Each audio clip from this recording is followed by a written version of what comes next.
Hi, I'm Jesse Hirsh, and welcome to another episode of Metaviews, recorded live at the Academy of the Impossible, where the goats are getting into their daily walks, and they're in pretty good moods.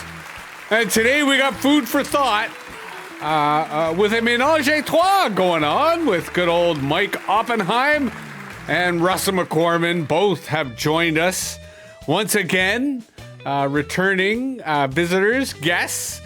And this is, as we've been mentioning, the tail end of season 2 of Metaviews. The countdown is on, only a few more episodes to go.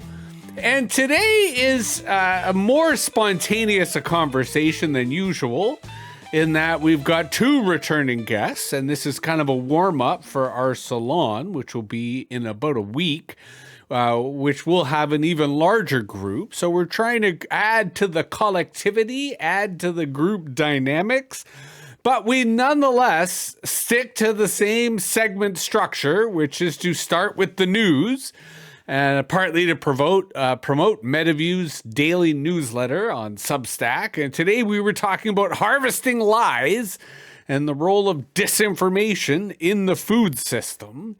But of course, the primary purpose of our news segment is to throw to our guests, in this case plural, and say, hey, what news have you been paying attention to? What news have you brought for the Metaviews network?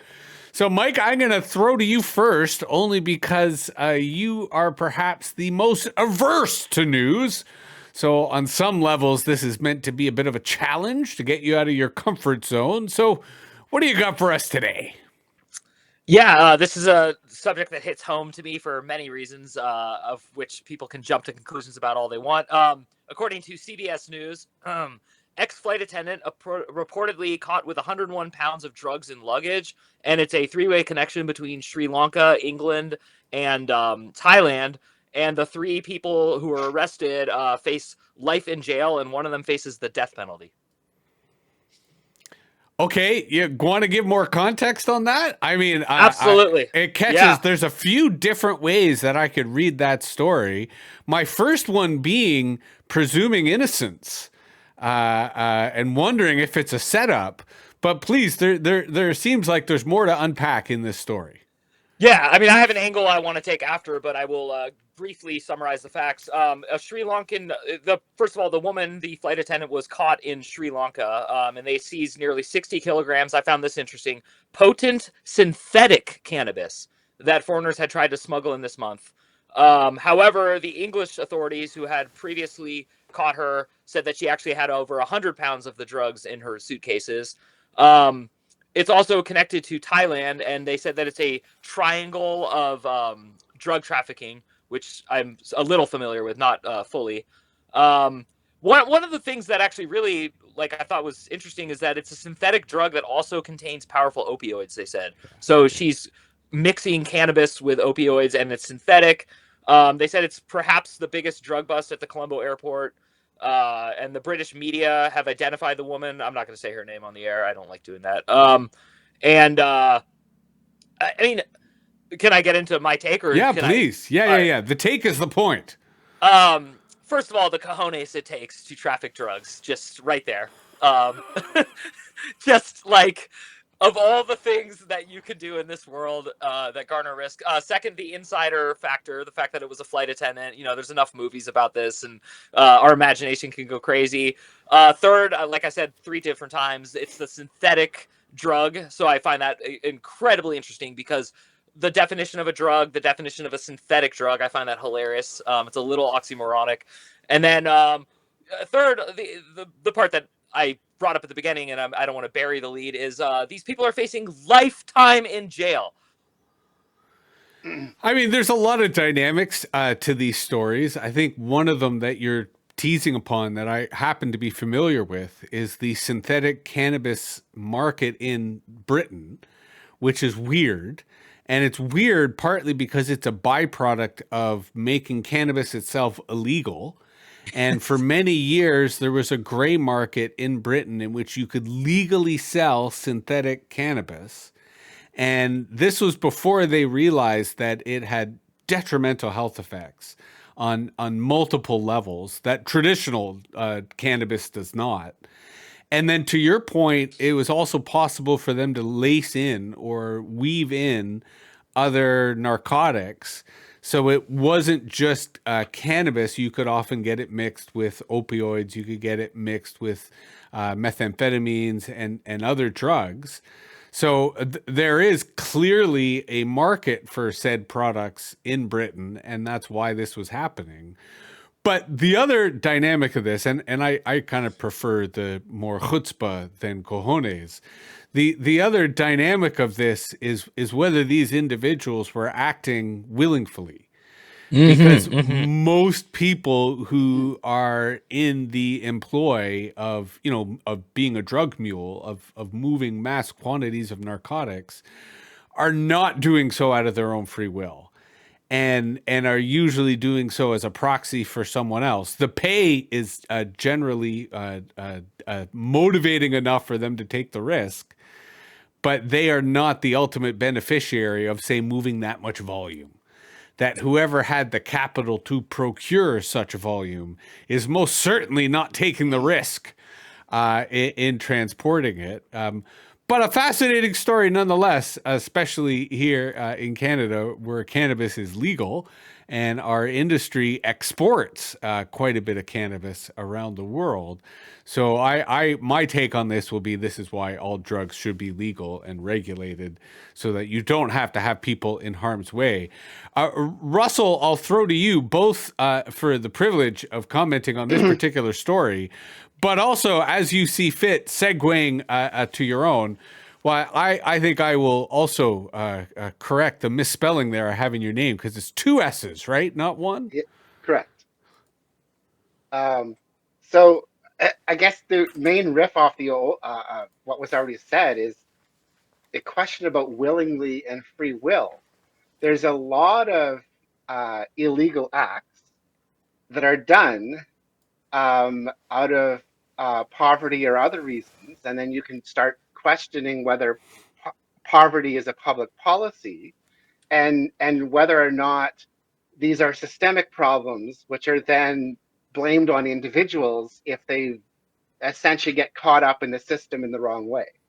One of the things I observe with a lot of stories is that whole conflation between systems and individuals, and they let's blame the individual for everything and never question whether the environment itself created the problem that individual is then getting solely blamed for. So I'm not saying that the individual necessarily did something good, but they're not solely responsible, and we need to start holding the environment more responsible rather than just saying, well, there's the one, problem solved. That person is, capital punishment was mentioned. That to me is just the wrong answer to a lot of these problems. Mm-hmm. And can I add? Oh, sorry. Please. Go ahead. No. I was simply going to add that I feel like this spills over into almost every conversation we're not having, in my country at least, about corporations and corporate responsibility. That's all. Yes.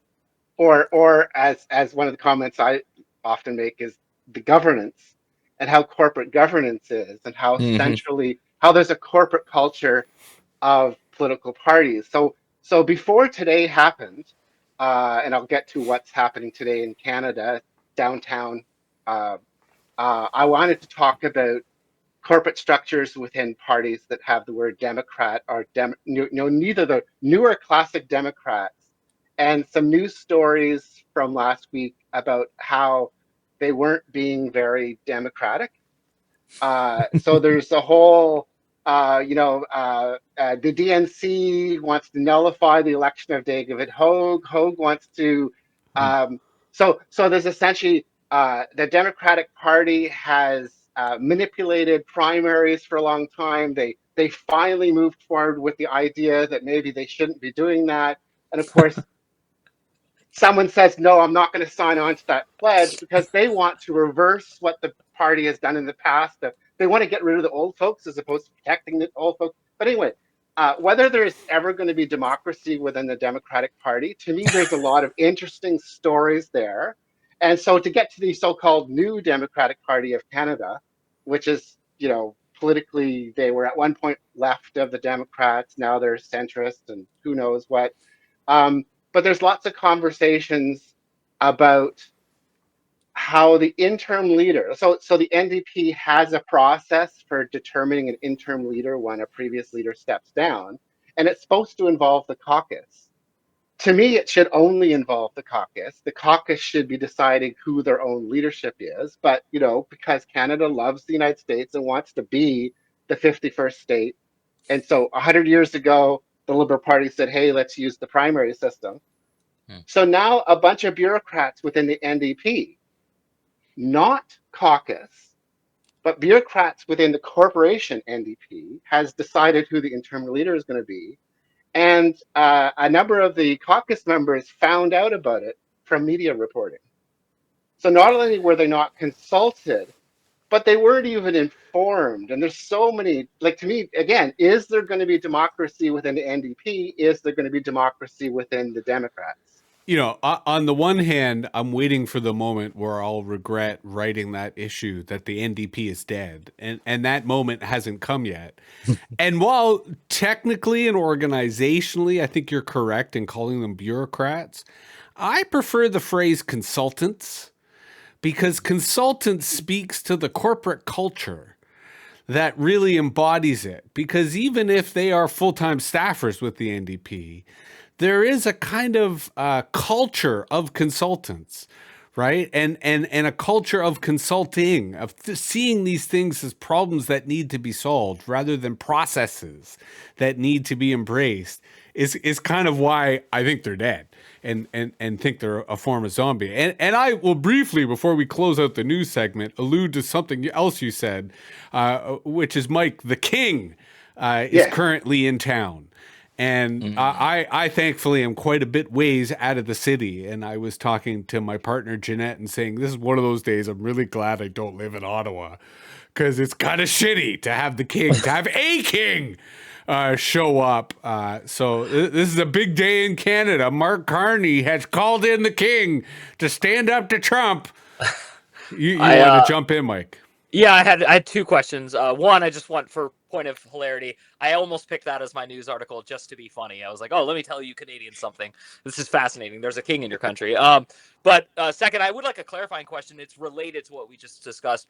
Where is Canada as far as compared to America with our Citizens United founding and then also political action committees and super PACs?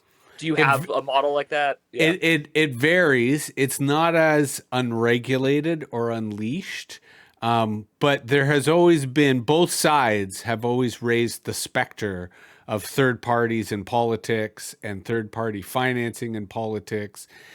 We have more regulations than America, but there's ways to get around those regulations. And for the right, there's Facebook groups like Ontario Proud and Canada Proud, and they tend to have both attracted American money, but also general money to work propaganda campaigns constantly. And the right would tell you that it's the unions and special interests, that they are the one, and it's apples and oranges. So it's not as unleashed, it's not as raw as the American equivalent, but it's there, right? Okay. There is still a dynamic there. And finally, I will say that what the NDP right now are facing is they don't have official party status. And without official party status, you don't get official funding to do your thing. So that may also be why they're dead, because it's unclear if they'll get money elsewhere. But let us look to the future, only because we do want to maintain a futuristic lens here on Metaviews, only because the present can be so overwhelming. We do, of course, encourage people to live in the moment and not to fall too far forward into the future. But let us nonetheless embrace the idea that nothing is inevitable, provided you're willing to pay attention. And I went to Mike first in the news, so Russell, I'll throw to you first in the future. What have you got for the Metaviews constituency here? What should we be paying attention to on the event horizon? Well, what I was I partly wrote an article for my own blog titled, WTF itself, what's the future? Um, Partly because I wanted to. Last time we spoke, I just said, okay, well, I don't have a specific um, thing in the horizons, more a different way of looking, and I wanted to talk a bit about the past to look at the future. So I've listened to many of the previous episodes, and one of the themes I saw brought up a few times, sometimes during the WTF and sometimes later, about the idea of the death of the future. Mhm. And so I in the 2010s, in the previous decades, I've been in completely different places, but during the 2010s, um, I was very pessimistic that there would be a future. Not just is there going to be a future for Canada and is there going to be a this, but is there going to be a future at all? And because I, of course, was told there's, human nature is this, and I saw the patterns and thought, how are we possibly going to survive as a species given these patterns? And it was actually, and this is contrary to everything that I was told, it was actually anti-racism and anti-colonialism that got me out of the we're all going to die. Hmm. Because it was recognizing that not everybody thinks the same, and there are different ways of looking at the world, and there are entire peoples, S at the end, different than groups of persons, that have completely different ways of looking at things. And so, then it started subjectivities and, questioning objectivities, questioning individualism, all of that stuff. To me, that allowed me to think about the possibility of a future. So now we can talk about the future, and I can question whether AI is really part of the future as opposed to load shedding. Like, let's be honest, I'm on the load shedding side of things. Don't believe we're going to be uploading our brains because, well, our little meat sacks are a lot more reliable than the electrical grid. But um, I can now picture there being a future, and I Mhm. found like that is a very useful thing in that there's so much of this. I think some of the division is partly because there's if we follow that path, we're all going to die, and if you follow that path, we're all going to die, and and there isn't um, actually a way of looking and saying, well, what is an actual realistic that we can all go along into the future with, as opposed to, well, we're all going to die, which is, I Mhm. think there's a lot in politics, like the severity of how people speak, to me suggests not just hyper partisanship, but a belief that if we don't follow certain paths, that's it. Mhm. Well, and I would augment that by saying there's a lot of violence in our contemporary language and in our contemporary narratives, and whether you perceive that violence subconsciously, so it creates that sense of dread, it creates that sense of hopelessness, or as we see in the MAGA folks and the Trump folks, that violence is perceived and expressed quite explicitly and consciously. I think for me there is a real, not just to use your phrase and reframe it, the death of the future offers us inclusive futurism, where Mhm. we recognize that there are multiple futures, that everyone has a different vision of the future, and that the more we share those futures, the more we find ways that bring us life, that bring us alternatives, that allow for, to be specific, a more harmonious relationship with nature rather than the extractive one that is not maybe sustainable to, I got currently a lot of anxiety about what this summer is going to be like, for example. So I think that's really important. I think it's valuable that you make that link between anti-oppression and forging futures that work for everybody, that allow everyone to feel optimistic and confident. Because the other interesting kind of policy line that's happening here in Canada, and I flag this for future conversation, not so much today, is about housing. And how the Canadian government, Mike, one of their big, certainly public, visible policy priorities is going to be affordable housing. And Cool. there's a lot of skepticism that they're going to be able to pull it off or do anything about it, especially the way that they're approaching it. But I think for younger people, and we're all pretty old here, so we can't speak for them. In Canada, there's two big anxieties: climate anxiety and housing, because housing is really just not affordable. And it'll be interesting how that ties into people's vision of the future.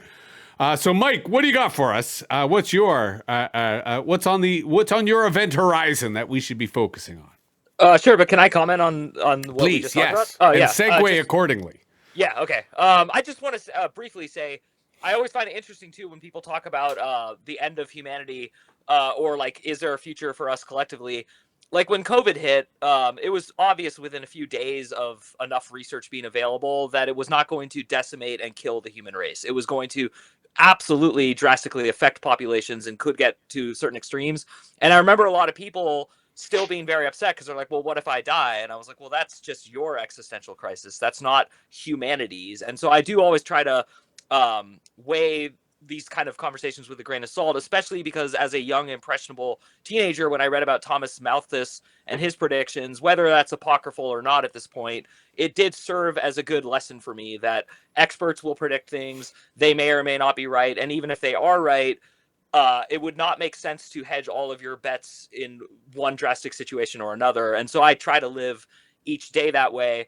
But with that said, anxiety is really, for me, what's at the heart of all this is I am not young, so to speak, but I do share those two anxieties. How are my children and I going to afford housing and basic things? And then how much is climate change going to affect the food supply and how we live and exist? So I thought that was a great point, and I do think it's really important for us to, it's even just the old the cartoon with Chicken Little, is the sky falling? And so even with Trumpism, even with everything that's going on, I'm trying to temper my own alarmist reactions and those around me to the best of my ability without sounding like I'm just pacifying a child and trying to get someone to shut up, because there's a thick line between the two, but I have to be careful with it. And speaking of that, because it does segue exactly into what my thing about the future is, and I'm going to give a little bit of an introduction first. It is about young people, of which none of the three of us are, but they're an emerging market. And in my country, you can kind of follow trends based on how advertising meets the emerging market. I was astonished 2 weeks ago when I was watching the basketball playoffs here in America, which are primarily targeted to Gen Z and African Americans. That's the two biggest demos. So I am not in Gen Z, nor am I African American, but I still like the NBA. But the point is, they're not advertising to me. All of the ads for like 2 playoff series on all of the courts, and it's the most expensive advertising you can buy, was for a product called Michelob Zero. That is a zero alcohol beverage. Now, this is in sports. Sports has always been strongly associated, in my country at least, with drinking as a fan, not as an athlete. Are you sure? But yeah. I'm not doubting this. I'm just asking for clarification. Sure. It's zero alcohol, not 0 calories? Yeah, no, it's zero alcohol. It was for their brand new product for Gen Zers, because, they're making healthier decisions. And then it segues too that around the same time I started noticing an abundance of annoying fake meat products in my little slim vegan spot in my one grocery store I go to.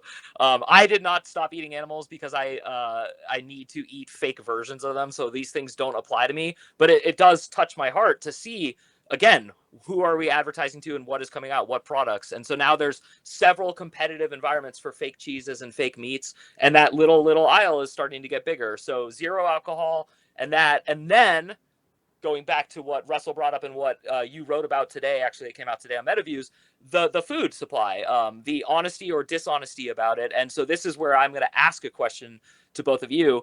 I was, for a long time, my mom actually supplemented my income when I was 18 so that I would buy organic foods. She said, it is so important to me that you eat organic that I, even though we did not raise a spoiled brat, will pay the difference if you go to the grocery store and promise me you're buying organic, which I did. I did not buy regular food and spend the rest on pot. I actually followed what you said, Mommy. And now today I still keep buying organic foods for my children, but I'm starting to become extremely skeptical of the American organic industry, to the point where I've tried weeks where I don't buy it. I've tried weeks where I do. And so I am going to shut up and give the floor to both of you with enough of this. But what's the future with food, organics, GMOs, what France is doing, what America's not doing, and Canada?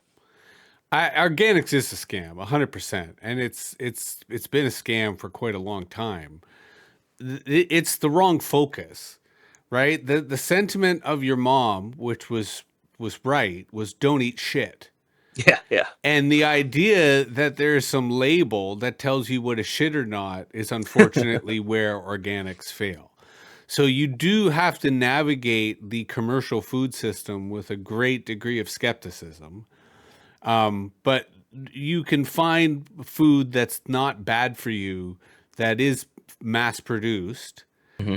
You know, the same way that some organic food is the same shit that you're buying, literally the same shit. Yeah. Like it's produced through the same process, not to mention the fraud that also happens within the food supply generally on all sides. But this is something I've mentioned before, and I'll throw it to Russell to have his own comments, and then I'll throw to the feature, and we could always go deeper into this. Granted, you live in Arizona, in a desert, in a megalopolis, you still need to connect with farmers. Mm-hmm. It might be that those farmers live in Texas or in California. Like they might not be in your state, but they might be in your region, because the nature, especially of the American food system, is the interstate system. Mm-hmm. And the interstate system allows for a much faster distribution of food over extended distances.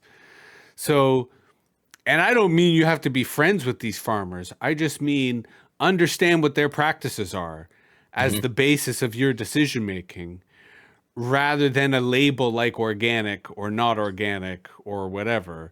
I do want to talk about the GMO stuff, but I'll punt that to the feature, and I'll throw it to Russell to have your thoughts on this. Well, I was going to go like as soon as you said organic, I automatically started thinking about certification Yeah. and the what is and isn't, and what processes are or not, and then the focus becomes so much on the certification and the branding as opposed to actually understanding the processes. Mm-hmm. But I'm going to slide right into the GMO thing because to me that goes right to the certification and the labeling. And I really wish I could remember the year, but there was a bill that was trying to go through the federal parliament here in Canada. And one of the things you're not supposed to do is you're not supposed to pamphlet members of parliament or be doing lobbying within the main chamber itself. And yet, there were many members of parliament talking about how there's these papers, these anti labeling for GMO papers showing up on their seats in parliament. Mm-hmm. And the issue was entirely about labeling. And I'm one of those people like, this was in the 90s because of where my brain was at the time, because I was still in the free market and the free market and the free market. And to me, in order for the free market to work, there has to be information. And so to me, disallowing labeling and actually the reverse, not allowing there to be mandatory labeling because this is something consumers wanted to know about. To me, that's against the concept of a free market. And yet there they were in Parliament pamphleting all that, and just to block consumers being allowed to make a choice. Mm-hmm. Mm-hmm. And again, I was still stuck in individualism and consumer choice. I had a lot of boycotts that was going on in the 1990s. And I saw that and said, okay, so this is a sector that doesn't believe in themselves even to allow labeling. So I'm going to segue that because I think there's a lot to unpack there, because that leads to a kind of darker side, I think, of the food industry and policy, which is here in Canada, and there are similar veins in a number of states in the US, but I don't think on the federal. There are the most restrictions on freedom of speech, protesting, and publishing information with regard to the food supply chain.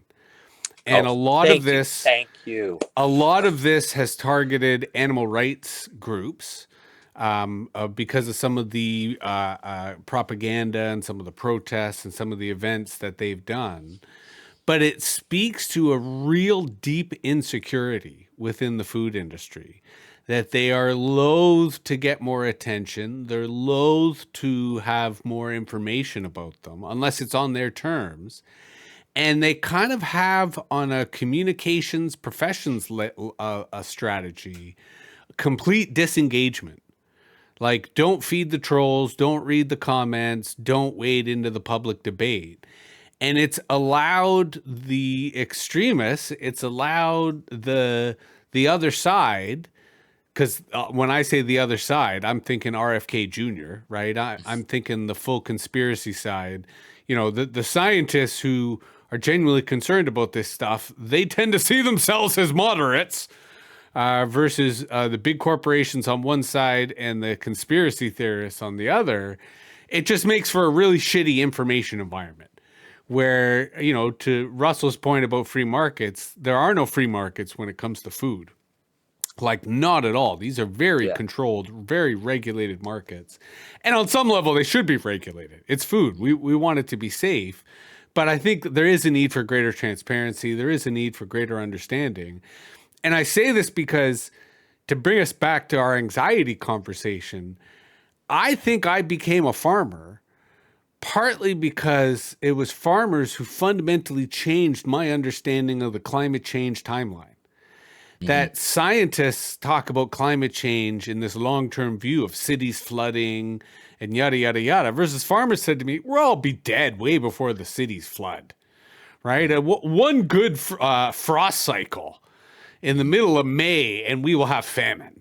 Like, it is so brittle, our food system. That's what made me like, I want to be in control of my own food. Anyway, Mike, you seem to be really eager to jump into this. Oh, man. I am eager to actually, as weird as this sounds, I love listening to intelligent conversations, not even just debates about this subject, because I need better ammunition. Because just like, I'm going to make a parallel.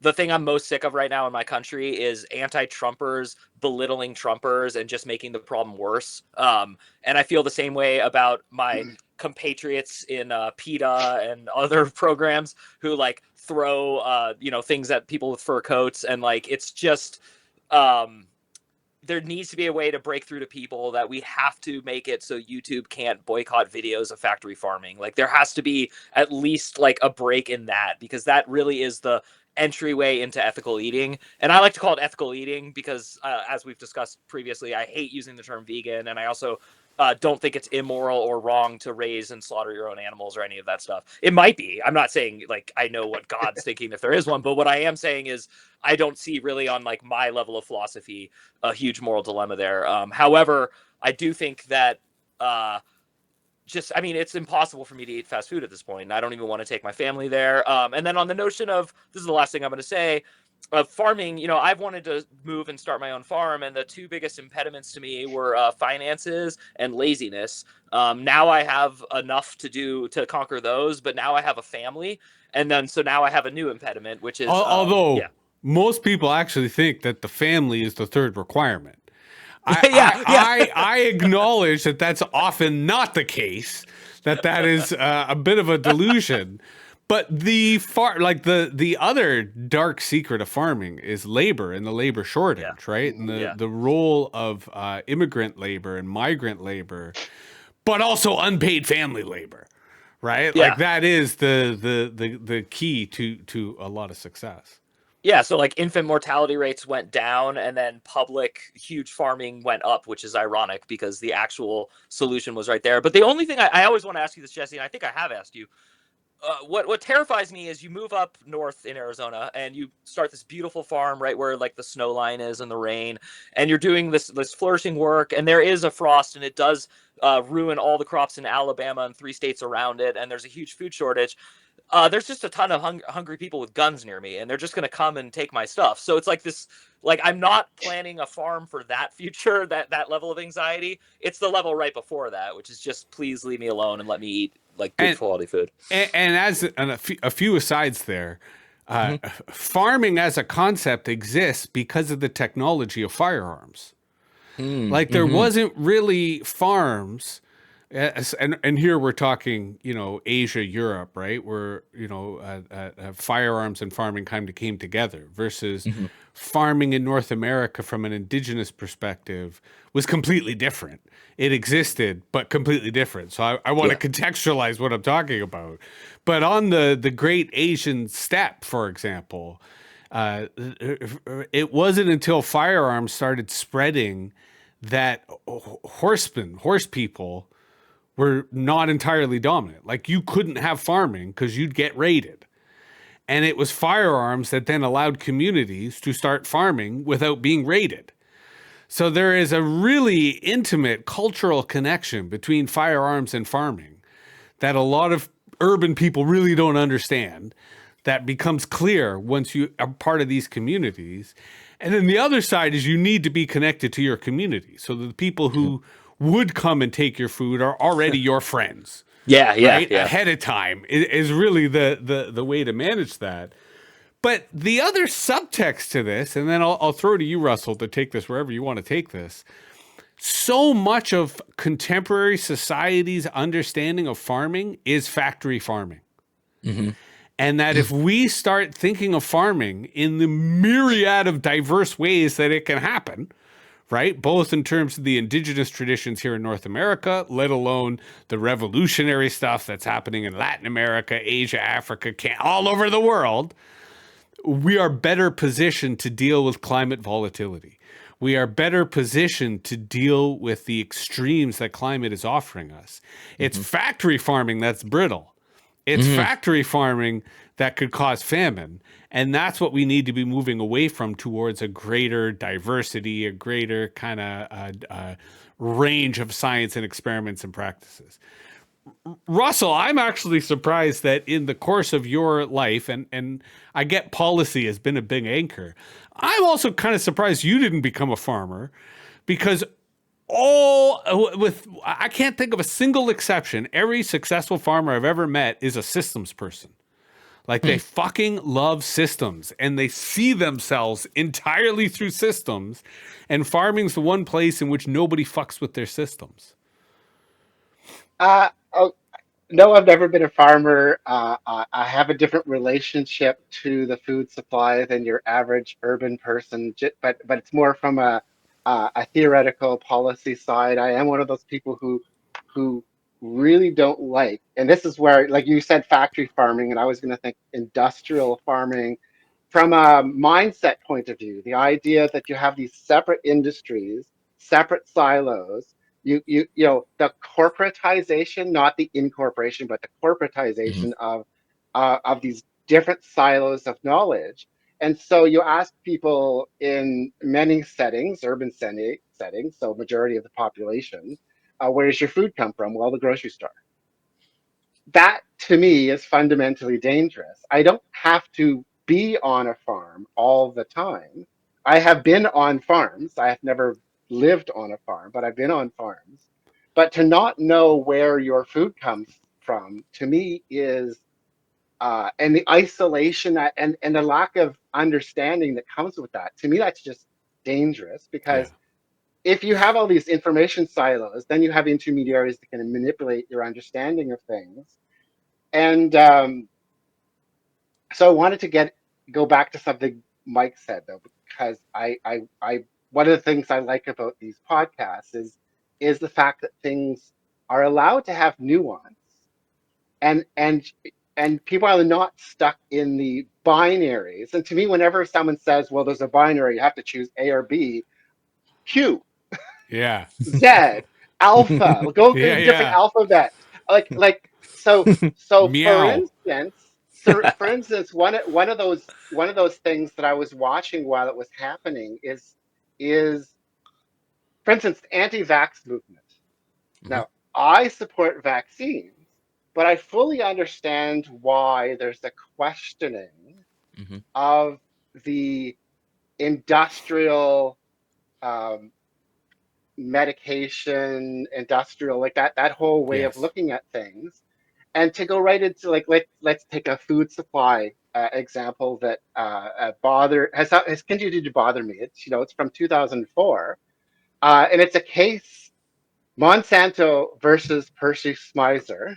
I don't know if either or both of you heard of that case. So here's a farmer um, who kept seeds from a previous year, who replanted the seeds. The seeds grew, and then of course Monsanto said, "Well, those seeds had our patented manipulation to make it Roundup ready." And so therefore we're going to sue you for patent infringement. Now, of course, in the back of my mind, I'm sitting there saying, well, who carried out the process?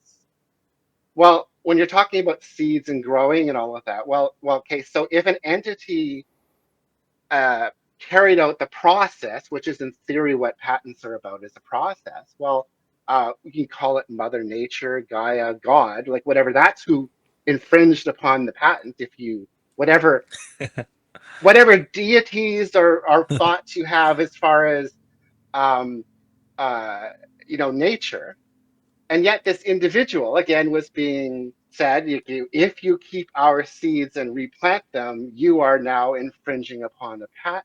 Now, to me, there's a whole bunch of, again, information silos and control over the food supply and all of these different types of problems that come into that.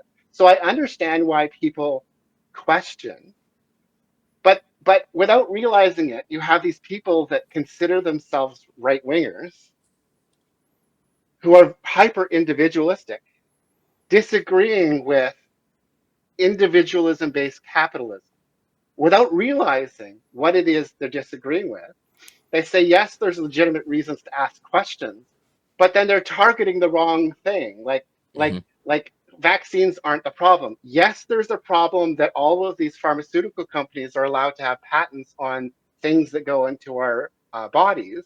And when we talk about medical devices and the software and medical devices and all that, we can get into a whole thing there about how I have huge problems with there being things put into a person's body that someone else alleges to own.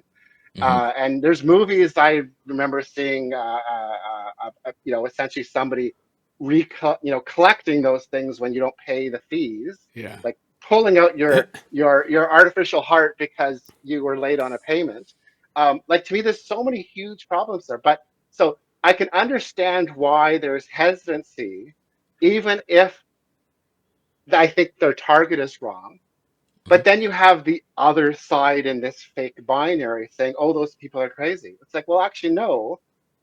They have a point to be skeptical.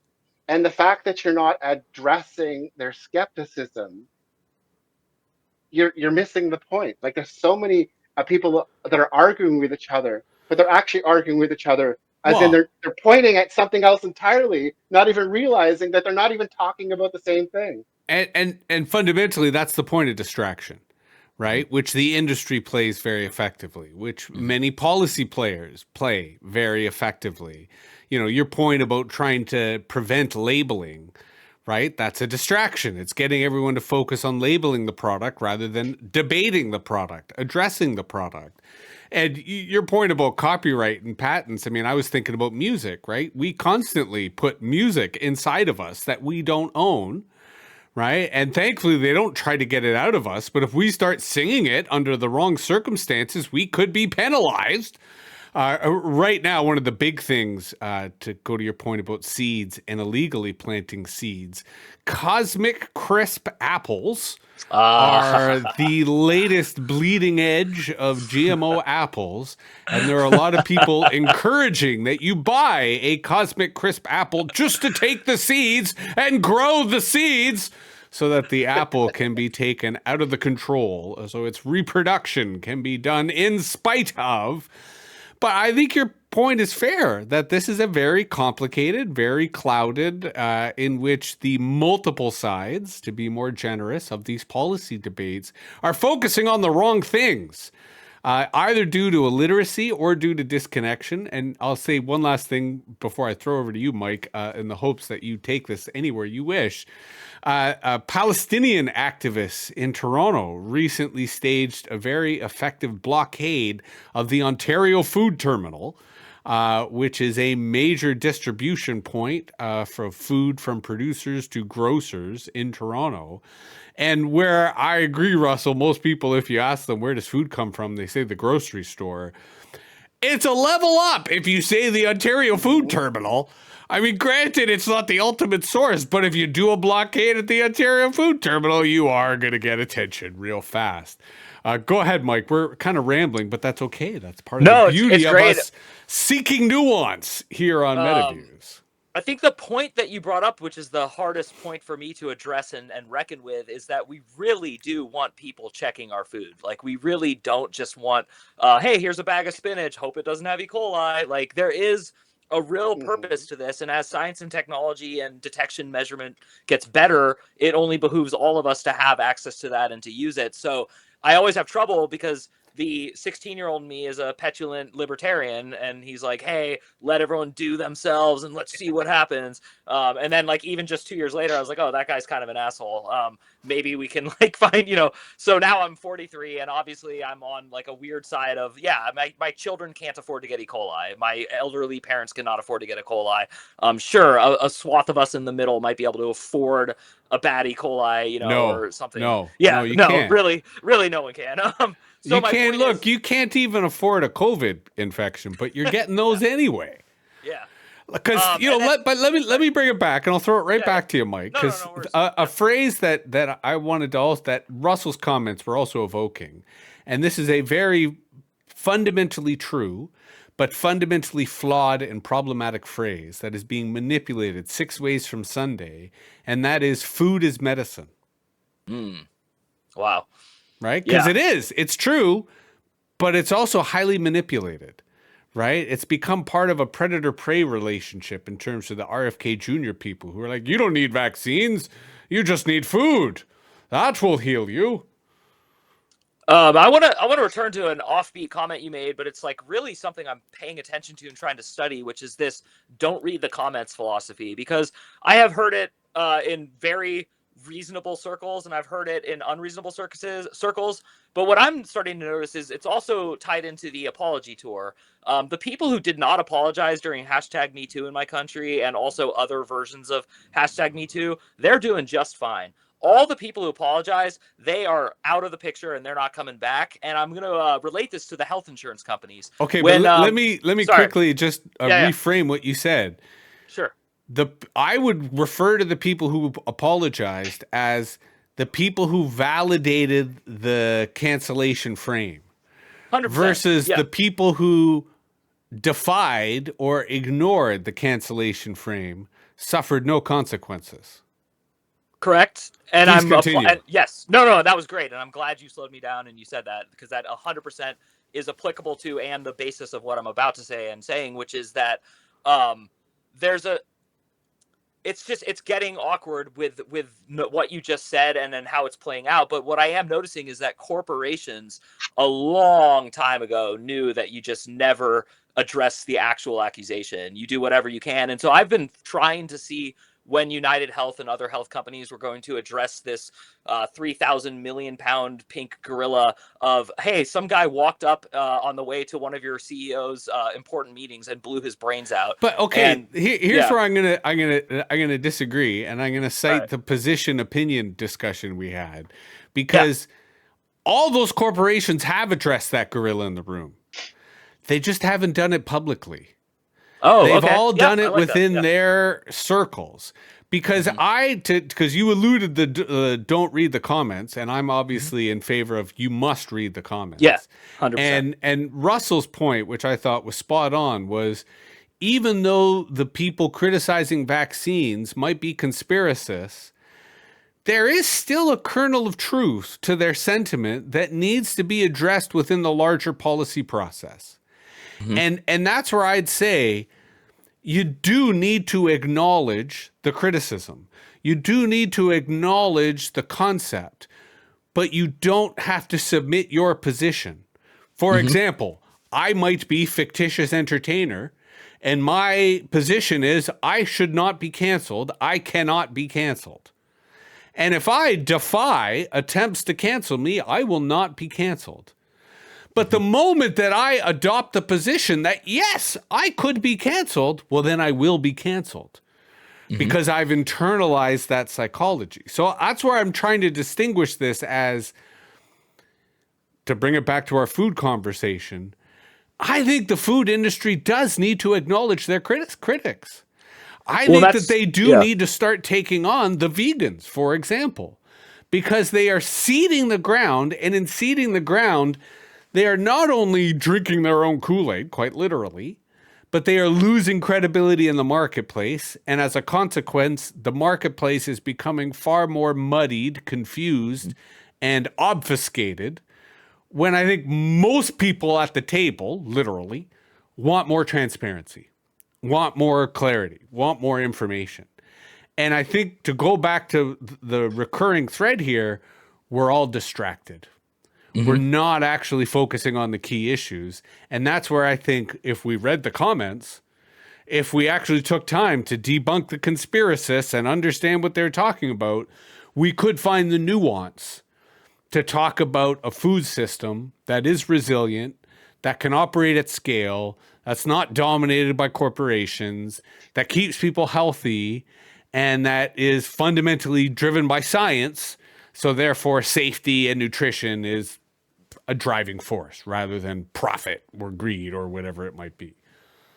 And the only last point I wanted to make, and that's it, is that I believe that because of their failure to read the comments, we're now seeing live comments that people read, which would be that Luigi guy murdering a CEO, those people throwing things at precious art in the Louvre, and then also the summer of 2020 George Floyd protests, because I don't think those protests were really about George Floyd. I think they were just, no one's reading the comments, so we're going to light things on fire. And so I agree with that 100%. Yeah. That's fair. And I think that's to spell that out, if you don't read the comments, you will get violence. Yeah, exactly. And the alternative to violence is dialogue, which, oh, by the way, that's why people are commenting. Russell, do you want to weigh in on this kind of a sprawling conversation we got going?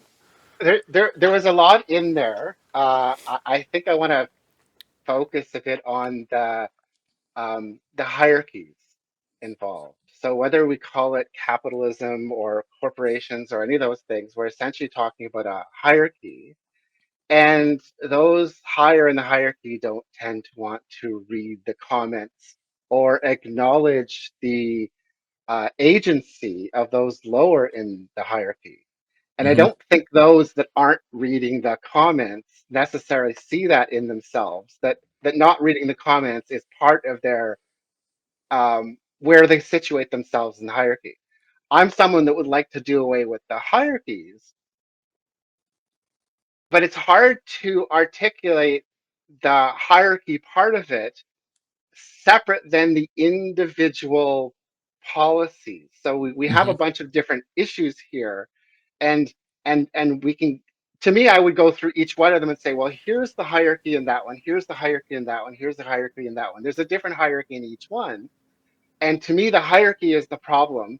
And so it would look like I'm okay. Here I'm critiquing capitalism. Here I'm critiquing RFK. Here I'm like, not RFK the individual, but RFK is representing a eugenics way of looking at things, not really a eat healthy food. He thinks he's talking about eat healthy food, but he has a very specific, unique history as an environmental the healthy lawyer food. And the healthy food, to your point, is the Trojan horse.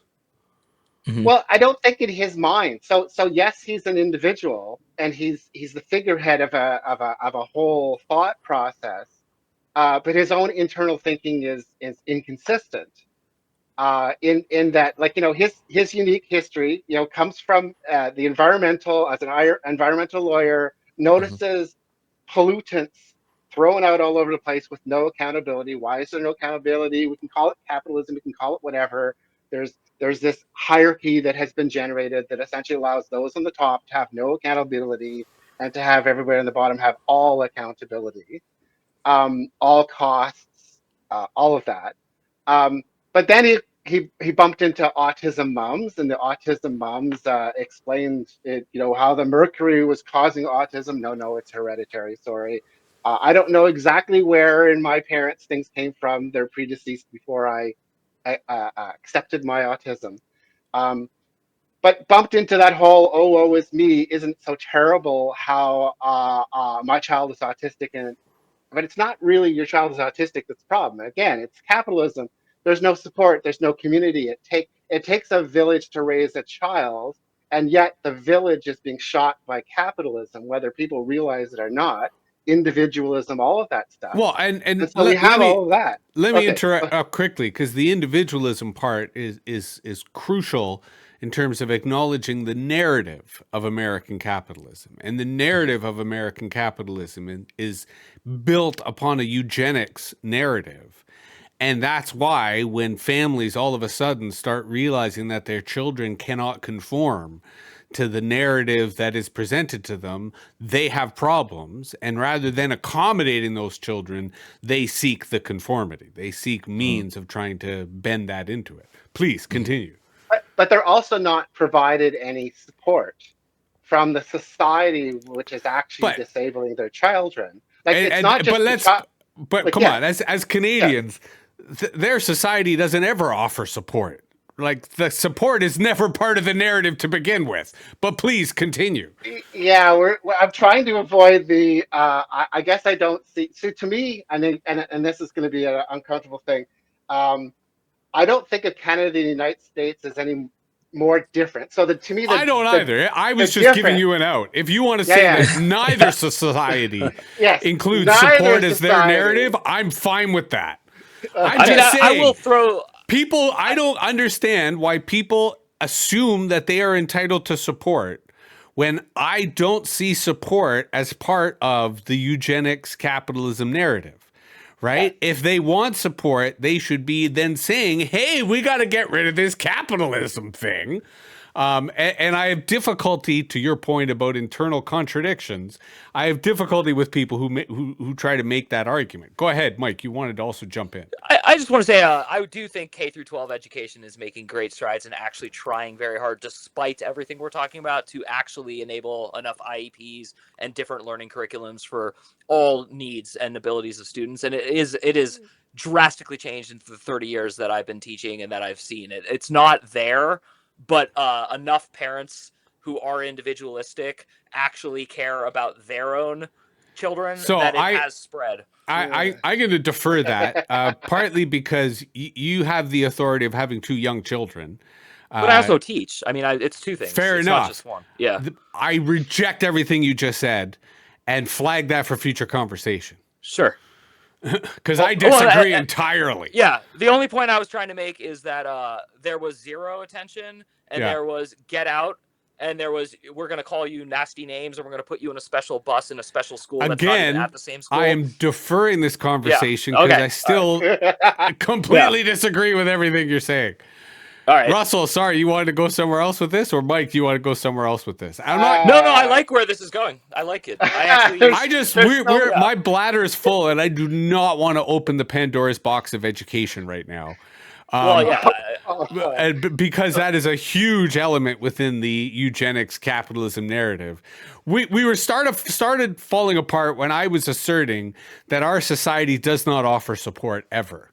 And that the support that exists in our society is either accidental or private, in the sense that it's coming from private agencies. It's not society itself that is saying, we will support you. For the most part, society is telling people, sink or fucking swim. And that is part of the problem. Food in particular is a great example of this, right? Like, it strikes me as absurd that we do not have more sources of free food. And, food banks are often the institutional form. Here in Canada, there's actually a really interesting anti-food bank movement, which have created, you may know the name of the organization, Russell. It's on the tip of my tongue. But they've created kind of the opposite of food banks, in which people are involved in making their own food, sourcing their own food. It's around food literacy. So it's a really interesting alternative to food banks. But even then, they're a private organization, right? And all these things are happening privately. It just doesn't make sense to me that there isn't places in every town and every community where you can just go and get fed.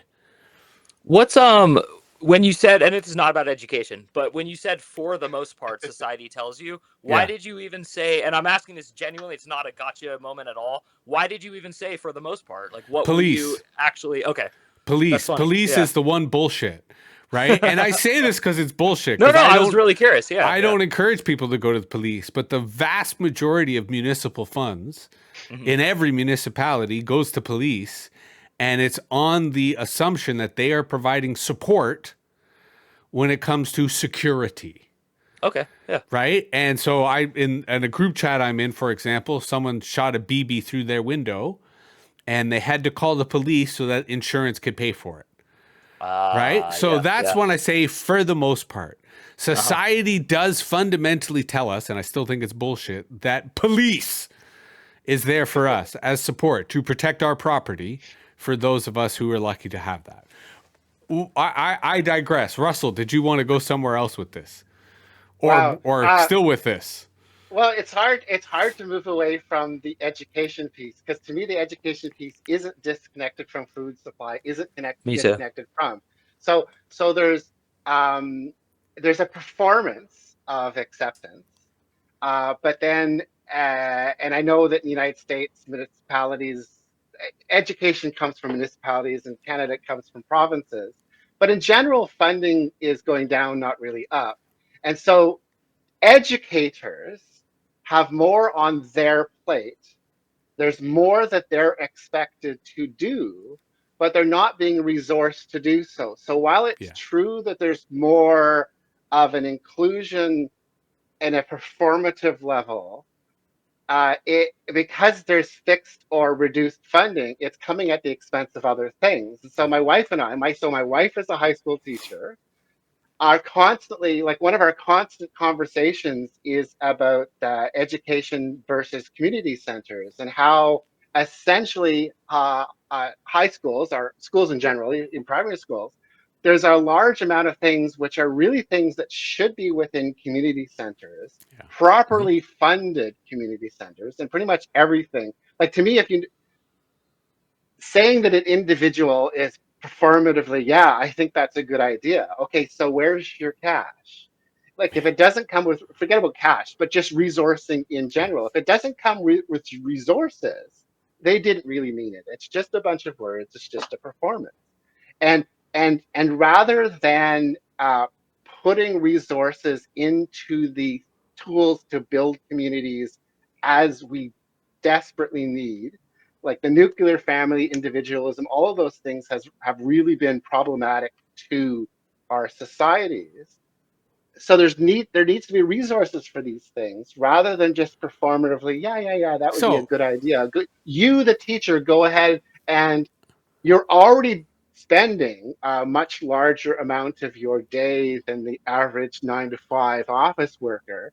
Let's just add that. So rather than getting paid for a regular salary and having to do 150% of a regular workload, let's go to 250% of a regular workload. And so it's all dumped on individual teaching staff, or taking away from other programs. In Ontario, I'll let you. Let me riff off a few things you've said there, because, and I say this clearly, both of you have greater connections to contemporary education than I do, even though I am also surrounded by ex-teachers and ex-education people.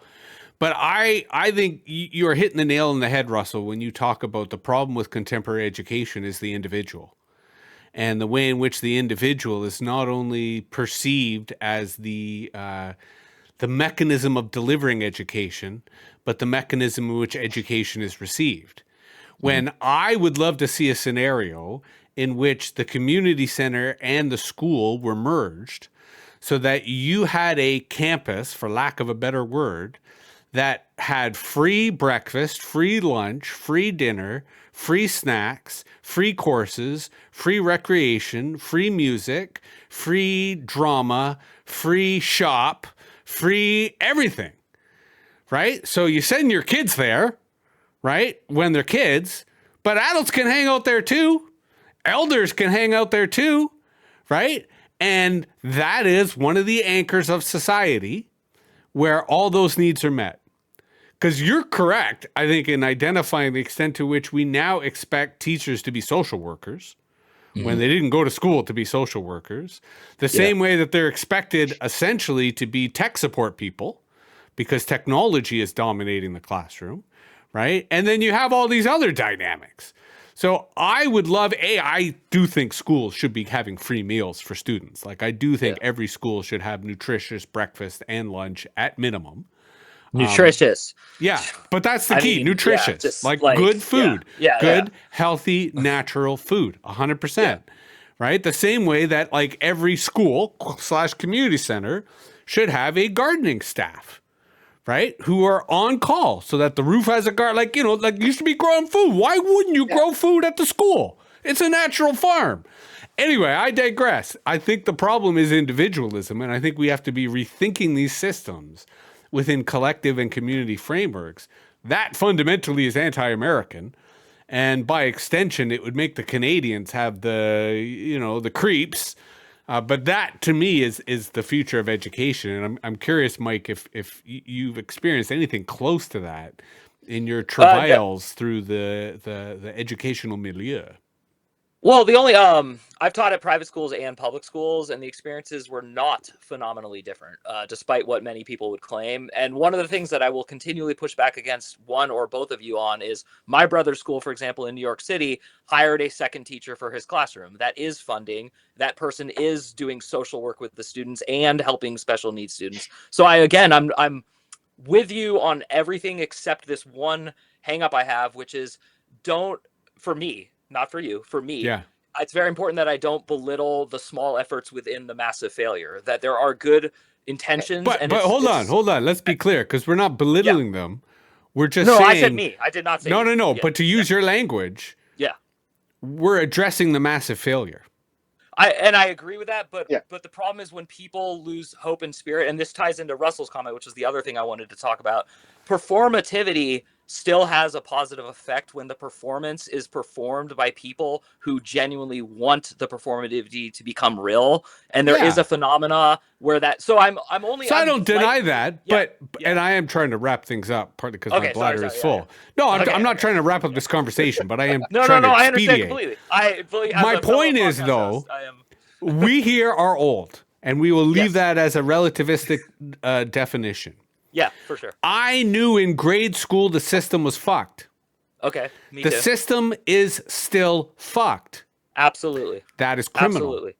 Yes, and more yes. And so therefore, I have no tolerance for people who are doing anything to keep the current system up.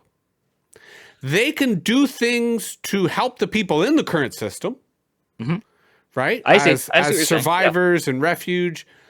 But at a certain point, we got to burn the motherfucker down, right? In the sense that it is still to this day, no matter how much better, because I agree with you comparatively, it is much better, right? Like sexual assault used to happen in the school building when we were young. At least now, maybe it doesn't happen as often in the school building. But the point is, it is still an indefensible system. Well, I have a last question for both of you. If we all agree, and I'm assuming Russell agrees with this, so please correct me if I'm wrong, that we should burn the motherfucker down. Should we build the next structure before we burn the current one down, or do we burn the current one down? It can be concurrent.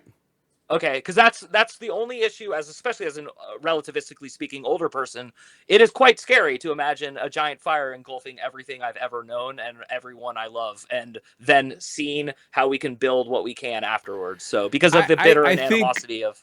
I think the importance of the metaphor that you offer, which everyone entertains, is the core point about agency. We will never be responsible for burning the fucker down. It is not something we have a choice in. We have only two choices: burn or flee. And I've flown, and I encourage all other people to flee, to get out of there. Because once the question is not whether it burns, the question is how fast it goes up in flames. And that's out of our control. It shouldn't be a concern of yours. It's, what do the therapists say? Focus on the things you can influence. Russell, what's the non-binary to flee or burn? What's the third? What are we missing? I think this is a longer conversation, and I know that these are a certain length, and there's so many things left on the table for a later conversation. I don't know. I just someone has fled. To me, there's ideological fleeing, as in you're not within the system as far as how you think. I Hmm. don't know that there's a way to physically flee given colonialism and all of those things. Like there's certain ideologies that are going to There's spread certain everywhere. limitations. So, but this does sound like a longer conversation. I do want to go back to talking deeper about education. I do, but I do want to. Okay, I want to clarify just in case I was by talking about the failure, not noticing.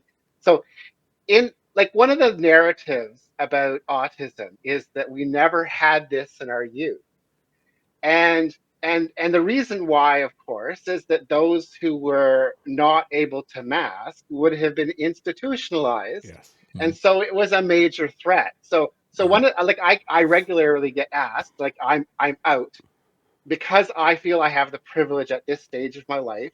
I had a major issue with my workplace. I was essentially fired for being autistic. There's details there. I can just retire. Like I did well enough in the rest of my career that I can just retire and say, okay, fine. Um, Other people would never have had that privilege. And yes, if what happened to me later in life happened younger and it happened 50 years ago, like if I was diagnosed when I was born, none of these opportunities would have existed because I would have been labeled not worth the time to have been educated, not worth the time to have been hired. So yes, there are changes that have happened. Unfortunately, I don't think those changes are necessarily permanent because Hmm. the worldviews haven't changed. Even if a Yeah. couple of policies have changed, the Yeah. worldviews haven't. The Yeah. idea that all life has its intrinsic value, whether it can be calculated in certain economic theories or not. Hmm. And that's why I stick by the metaphor that the roof is burning. Let the motherfucker burn. But at the same time, we can build a new shelter while it burns. Yeah. We can start building elements of that new structure. And most importantly, narratives, stories Hmm. that allow people to feel different futures, that allow people to feel different societies than the society that tries to impose itself on them, right? That tries to tell them this is kind of the world that we live in. That brings us to the shout outs section. Although before we formally go into the shout outs, Russell, as you may be aware, that when someone finishes their second appearance here on Metaviews, they have to adopt a title, right? A phrase. It could be a columnist, could be a liaison, could be a wackadoo. There's all sorts of phrases that describe the cast of characters here on Metaviews. So have you thought ahead? And Mike, you wanted to come in with a point I of have order. one. I You have a came up with it. suggestion? Yes, I did, and it's not. I'm not forcing it on you, but I actually believe it's true. Okay, I'm just going to wade in. Russell, how do you feel about him sharing that before you? Yeah. I'm fine. I was You're actually going to open? ask you. Okay, Well, go ahead, like Mike. you Go invited ahead. me, so yeah. Yeah. I think you're our Metaviews and/or Jesse Hirsh historian. No, not Jesse Hirsh historian.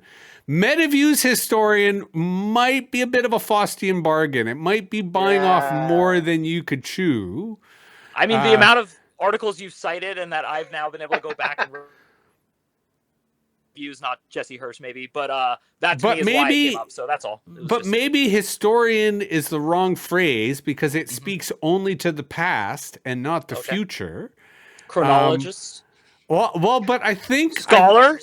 we're getting closer, but I think we might be leaning towards a systems centric view because I kind of feel part of what Russell has been doing is mapping out the Metaviews systems, Yeah. both on a language perspective, but also on like a media, how we function and how we communicate. So what would be like a system centric word, like information systems, but it's more than information, right? Go ahead, Russell. No, it's almost like we're getting towards. I was a systems analyst. It was my official job title at one point. Okay, how do you I feel mean, about I mean, that?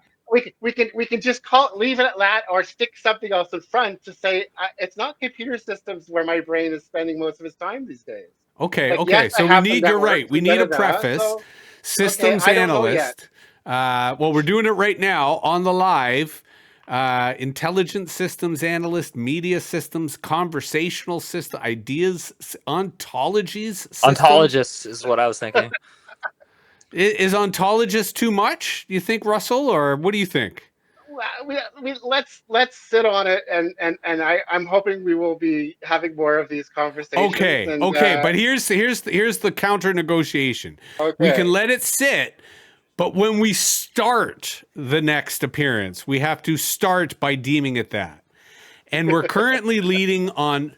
Oh, how about this? Will you accept surreal systems analyst? Ooh. Sure. Okay, like that's it. We've settled it, because I've always felt that Metaviews was cyberpunk surrealism. And so our surreal systems analyst, I think, fits within our larger kind of psychedelic underpinnings. So shout outs. Mike, do you have a shout out for us today? I do. Yesterday was a national holiday in my country, America. It's called Memorial Day, and it's where you honor soldiers who specifically died. It's not for soldiers who are active or have left but are still with us. And so I thought today should be called Muhammad Ali Day, which is in honor of those who conscientiously object to war and have nothing to do with it and refuse to be part of a system that keeps telling us that it's brave and noble to fight someone else's fight and lose our lives over it. Right on. Well done. Russell, do you got a shout out? Well, I when I was preparing for this episode, as I know you're not supposed to prepare, I was going to shout out Mike, but I guess I'm going to shout out David Graham, who is he was previously a member of Parliament, but I actually met him in the open source area. So he's he was essentially the first member of federal Parliament that was on GitHub. And he's still active. He's on Substack now. So davidgraham.ca is on Substack. Again, someone who's been an insider in that system and is a systems person and looks at it from that type of a background. Right on. And cool. I've quite enjoyed his Substack, which I signed to as a result of you sharing some of his posts, and I quite enjoy it. It's both offers a really, I think, unique glimpse of kind of Parliament Hill and what happens on Parliament Hill, but very accessible in the sense that he's transparent about his politics, but not ideological. If that is possible in our contemporary moment. And I'll actually give a shout out to someone named Shannon Litzenberger, who writes a Substack around play and creativity and dance and art. And I've really been enjoying some of the posts that they've been posting. And I'm participating with them in an event in a couple of weeks on art futures and creative and play and all that stuff. So maybe a topic we will come back to. I do want to come back to the education piece. I just felt that it is too big a topic for us to get into when we've already passed the halfway mark of a show. But we should come back to it. I wrote a piece, I think, yesterday on Memorial Day called The Pedagogy of Networks. And it was kind of about the way in which we learn or not learn and the way in which kids are, quote unquote, cheating. But I think they're winning in terms of using AI to navigate through the system. Another excellent episode of Metaviews. Russell, again, please, we got to get you back as soon as possible. I think, in theory, we should coordinate with Mike so that we very much continue the conversation as we've had today. Love. We have, I think, 1 or 2 episodes before our finale next week, which will be a salon, a bunch of people participating. Metaviews is available on all audio podcast platforms, on Substack, on Blue Sky, on Threads even, MikeyOp.com, Flora.ca. We thank everyone for tuning in. We'll see you real soon. Stay fresh, stay cool, and take care.